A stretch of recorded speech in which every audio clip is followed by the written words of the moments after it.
She beat a Wimbledon champion, survived an ankle injury, and made Billie Jean King take notice, the Alex Eala story nobody saw coming. If I told you that a 21-year-old from Quezon City just beat an Olympic gold medalist, a 4-time Grand Slam winner, a former world number 1, and the world number 3, all in the span of about 2 weeks, would you believe me? Because that's exactly what happened. And by the end of this video, you're going to understand why Billie Jean King, the woman who changed the entire sport of tennis, is now watching this young woman's career unfold and calling it something she has never seen anything like. So stick around, because this story has everything. A shocking upset over a defending Wimbledon champion, a legend's blessing, a record-breaking title run, a sold-out stadium, and an injury scare that had an entire nation holding its breath. Let's get into it. Before we go further, if you love underdog sports stories, tennis breakthroughs, and athletes who are changing the game in real time, hit that subscribe button now, because this channel is going to be covering every twist in the story as it happens.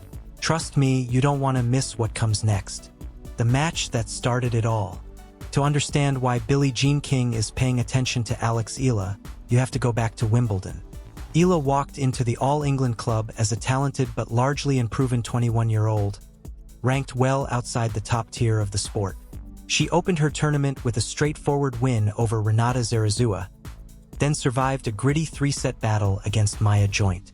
Nothing about those results screamed history in the making. But then came the third round.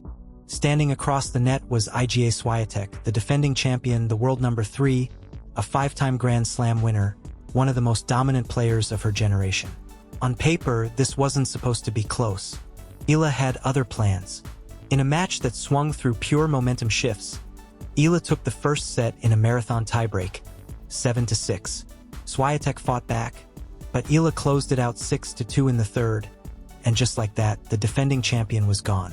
Eala had done what almost nobody expected. She had beaten one of the best players alive, on one of the biggest stages in the sport, and become the first Filipino player in the Open era to reach the 4th round of Wimbledon. The tennis world stopped and took notice, and so did Billie Jean King. When Billie Jean King speaks, tennis listens. Here's why that matters so much. Billie Jean King isn't just a former player. She is, by almost any measure, the most influential figure in the history of women's tennis. 12 Grand Slam singles titles, 16 Grand Slam doubles titles, 39 major titles combined across singles, doubles, and mixed doubles. She founded the WTA. She fought for equal prize money at the US Open and won that fight. She beat Bobby Riggs in the 1973 Battle of the Sexes, in a match that changed how the entire world viewed women's sports. She was the first individual female athlete to receive the Congressional Gold Medal. She is a Hall of Famer, an icon, a pioneer, and at 82 years old, she still shows up to watch the sport she built with her own hands. So when King posted a photo after meeting Eala following that Wimbledon win over Swiatek, people paid attention. Her caption was simple but glowing. She called it a treat to spend time with Eala, fresh off her historic Wimbledon win, and praised her as an inspiration for kids in the Philippines and around the world, telling her to keep going. During BBC's Wimbledon coverage, King went even further, breaking down exactly what she saw in Eala's game. She talked about having watched Eala for a few years already, and how struck she was by her composure in that match against Swiatek. The poise, the concentration, the way she didn't fold under the kind of pressure that has swallowed far more experienced players whole. But it wasn't just the tennis. King described bonding with Eala over something deeply personal. Both of them grew up close with a younger brother. King's own brother spent 12 years as a professional baseball player, and she saw the same closeness reflected in Eala's relationship with her older brother, Miko, who played 4 years of college tennis at Penn State. It's a small detail, but it's the kind of thing that turns a passing compliment into a genuine connection. King also didn't hold back when it came to what Eala still needs to work on, and coming from a left-handed legend who dominated tennis for over a decade, that critique carries weight. She pointed to Eala's serve as the next frontier, saying she's crafty, she's a good lefty, she uses her variety well, but she needs more power on that serve to take the next step. It's not just praise, it's a blueprint. And when King talked about what Eala's rise means for the Philippines, her tone shifted from technical to emotional. She said it's something huge for the country, that she's genuinely happy for Eala and for the nation, and that she has never seen anything quite like the reaction Eala has sparked. She even said she hopes the moment inspires not just girls, but boys too, to pick up the sport, calling tennis the sport of a lifetime. Now here's the moment where I have to be straight with you, because I promised you facts, not hype. You may have heard claims floating around that Billie Jean King personally flew to Toronto to sit courtside and watch Eala play at the Canadian Open. I looked into that claim carefully, and I could not verify it happened. What is verified, and what matters just as much, is that King's public words after Wimbledon set off a wave of attention that followed Eala into every tournament that came after, including the one that turned her into a completely different kind of star. So let's talk about what happened next. Because if you thought Wimbledon was the peak, you have no idea what was coming.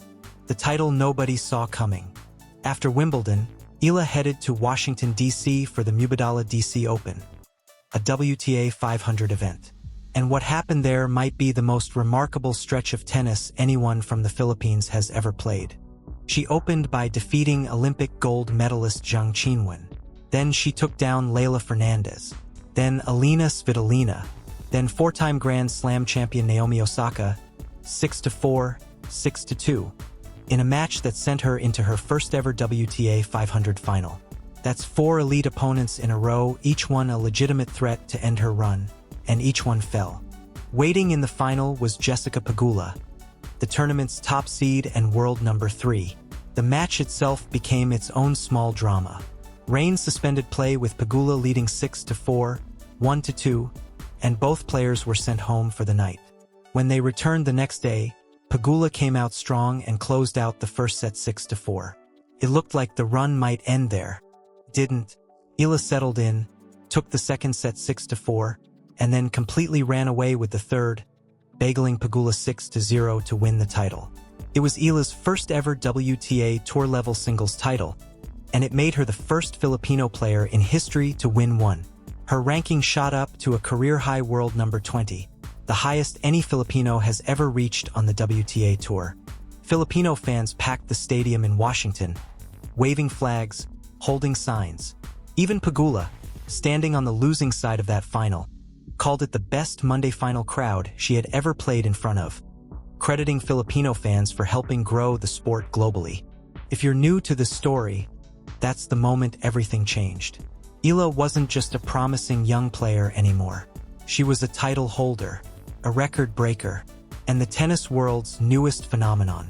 But she didn't get to celebrate for long, because just days later, she had to show up in Toronto for one of the biggest tournaments of the year, the Canadian Open. Too popular for her own stadium.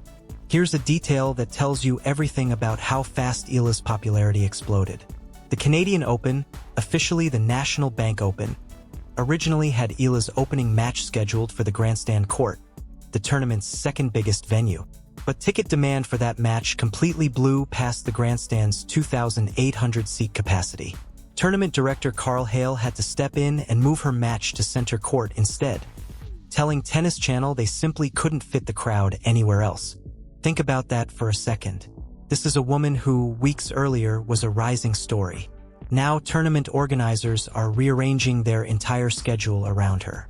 Eala received a first-round bye as the 25th seed, which meant her first real test in Toronto came against American Alicia Parks. And this wasn't just any random matchup, it was personal.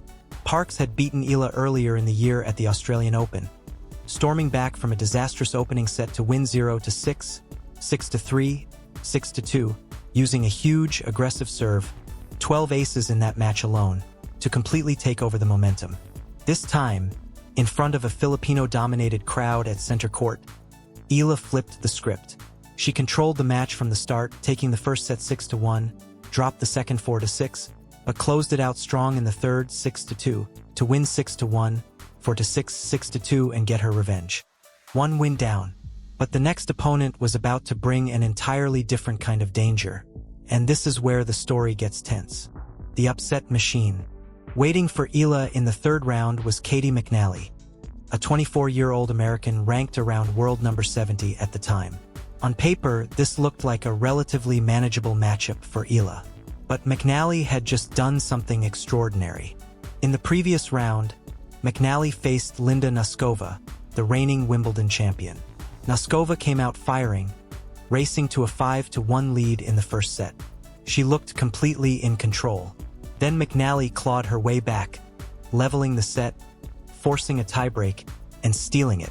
From there, Noskova's game fell apart entirely. McNally dominated the second set, closing out the match 7-6, 6-1, in what was one of the biggest upsets of the tournament. So when McNally walked onto center court to face Eala, she wasn't some easy stepping stone. She was a player riding real momentum, a crafty all-court competitor with a strong net game, going up against Eala's patient, left-handed baseline style. McNally herself acknowledged the pressure of the moment ahead of time, calling the atmosphere a win-win. She knew almost the entire sold-out crowd would be cheering for Eala, waving Philippine flags, but she framed it as an opportunity to sharpen her mental game under pressure. She also gave Eala her flowers ahead of time, saying what Eala is doing for tennis, filling stadiums the way she has, is unreal. Now here's where things got genuinely nerve-wracking. The match that had everyone holding their breath. Eala started slow. McNally jumped out to an early 3-1 lead in the first set, and for a moment it looked like the Wimbledon champion slayer was about to do it again. But Eala answered immediately, ripping off 5 straight games to steal the first set 6-3. McNally wasn't done. She fought back into the second set, and right in the middle of it, disaster struck. Eala rolled her right ankle awkwardly after landing on a forehand. She called for a medical timeout, got taped up on court, and had to continue playing through visible pain. McNally, sensing the opening, surged ahead. Eala leveled things at 4-all, even reached match point serving at 5-4, and then McNally, refusing to fold, won 3 straight games to force a third and deciding set. Picture that moment. An entire stadium of Filipino fans, flags in hand, watching their star hobble on a hurt ankle, facing the very real possibility of losing after coming 1 game away from closing it out. Eala didn't crack. In the decider, she raced out to an early 2-0 lead, pushed it to 4-2, and even though McNally clawed 1 game back, Eala held her nerve and closed out the match 6-4 to win 6-3, 5-7, 6-4 after 2 hours and 39 minutes on court. When it was over, Eala nearly broke down in tears.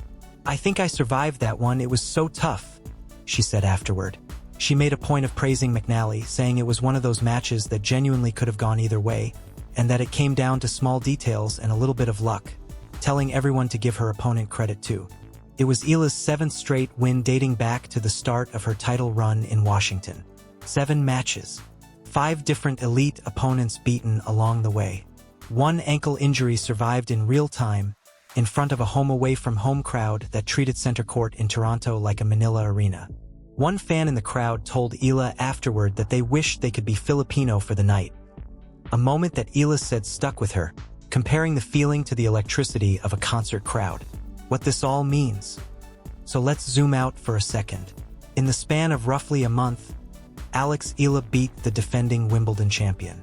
She won her first WTA Tour title, defeating an Olympic champion, a Grand Slam winner, and a top 3 player along the way. She became the highest-ranked Filipino player in WTA history. She sold out stadiums so fast tournaments had to move her matches to bigger courts. And she did all of this while earning public praise from the most important figure in the history of women's tennis. A woman who does not hand out compliments lightly, and who says she has never seen anything quite like the reaction Eala has created. Billie Jean King spent her career fighting so that moments like this could exist, so that a young woman from Quezon City could walk into the biggest stadiums in the world and be cheered on by a crowd big enough to make tournament directors change their plans. When King looks at Eala, by her own account, she doesn't just see a talented young player. She sees someone grounded, someone grateful, someone who reminds her of the fire she once carried herself. And Eala, for her part, understands exactly what that connection means. Reflecting on their meeting after Wimbledon, she said she deeply respects everything King has done. The fights for equality, the doors she opened for women in the sport, and that it means everything to have someone like that in her corner. What happens next? After surviving McNally, Eala's reward is a 4th-round matchup against Belinda Bencic, the world number 14. Another dangerous, experienced opponent standing between her and a place deeper into one of the biggest tournaments on the tour. Given everything you just watched her battle through, an ankle injury, a 3-set war, a stadium full of pressure and expectation, the real question now is simple. Can she keep this streak alive, or has the physical toll finally caught up to her? That's a story still being written in real time, and this channel will be right here covering it as it unfolds. If you want to know exactly what happens when Alex Eala steps onto the court against Bencic, make sure you're subscribed and have your notifications turned on, because you are not going to want to miss it. She's beaten a Wimbledon champion. She's beaten an Olympic gold medalist.